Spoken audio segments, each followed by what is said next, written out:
IV Subramaniam, Director with Quantum Asset Management Company, joins us live with his take on the current market setup. IV, good morning. Thank you for joining us. Are you a bit surprised with the print on the ticker? It is 5,900 plus on the Nifty, almost 20,000 on the index. The kind of economic headlines which are coming from Europe and US, they are rather discouraging, but markets are moving from strength to strength. Yeah, the flows continue to be reasonably good, and that's keeping the market buoyant, I guess. But we don't get surprised by the day-to-day movements because that's clearly unpredictable. For a variety of reasons, money could come in, and for a variety of unpredictable reasons, money could go out.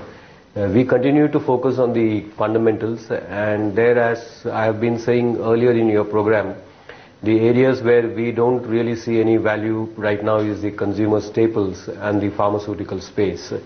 Barring these two, we do find value in consumer discretionary, industrials, banks, and we are quite happy buying or holding the stocks which we already own. Ivy, hi, morning. The movement in Infosys clearly indicates that perhaps this time around as well it's going to be a strong show. What's your call on IT at large? We are still very positive on the IT space, particularly among the larger companies, but nothing to do with the quarterly expectation or whether the earnings guidance will be upgraded or downgraded. Those are things we don't really worry about.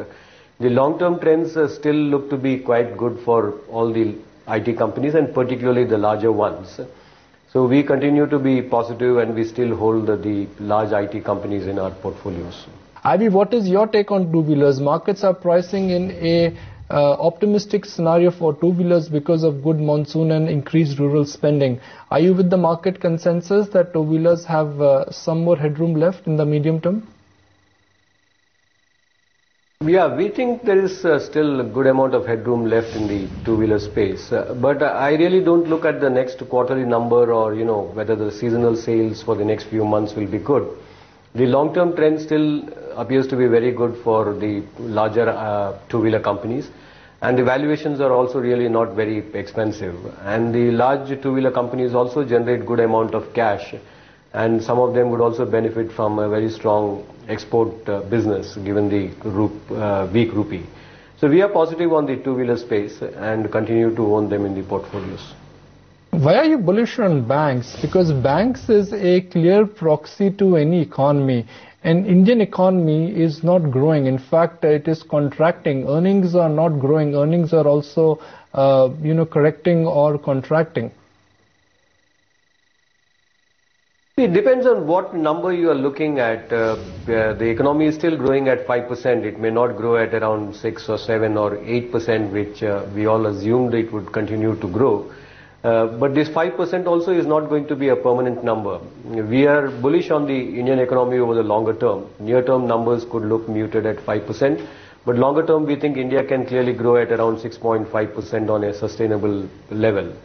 So in that kind of scenario, you do need credit growth. You do need different kind of businesses growing at a good pace, and banks definitely would meet a lot of those kind of requirement.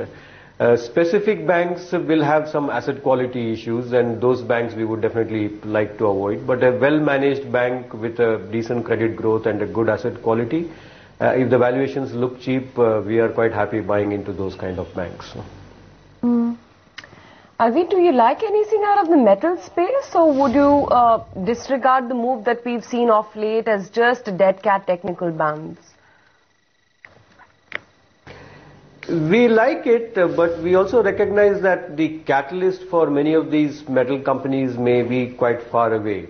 In the sense like the prices probably has adjusted for the global slowdown, and therefore it looks attractive. But what will push the prices up is something which will probably take some more time. We don't see any near-term catalyst for these stocks to perform very strongly. But having said that, given the valuations, we like it. Ivy, in general, what is your current portfolio alignment? How are you positioning your portfolio? Are you positioning your portfolio for a global surprise or for a domestic surprise? See, if you look at our month-end portfolio published on our website, you would notice that we have always been bottom-up stock pickers. We don't really bother much about global macro scenario or even Indian macro scenario. Within a certain context, we would just look how Indian companies would perform. And as I said, our long-term view on India continues to be that India can easily grow at around 6.5%. And there could be some headwinds on the near-term basis. So if the valuations look attractive, if the business is not burdened with too much debt, we like those kind of businesses. So we have not structured the portfolio assuming, say, a Fed tapering or a global meltdown. We really look at company-specific issues, look at valuations, and if they look attractive, we just buy into those kind of stocks. The area where we got out of and where I again commented, I think a few weeks back on your TV, that we have become bearish on, say, the consumer staples company largely because of valuations. It becomes very difficult as a value investor to buy or hold a stock where the price to earnings ratio is upwards of 35 times. So clearly consumer staples are not in our favor at this point in time. And the other sector where we don't have any exposure is the pharmaceutical space.